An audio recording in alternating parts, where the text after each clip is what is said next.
Un lábrego sabio plantou unha semente especial, o bambú moso chinés.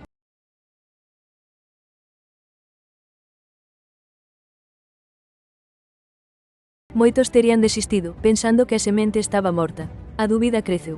Era o labrego un tolo por crer en algo que non podía ver. Pero o labrego sabio nunca parou.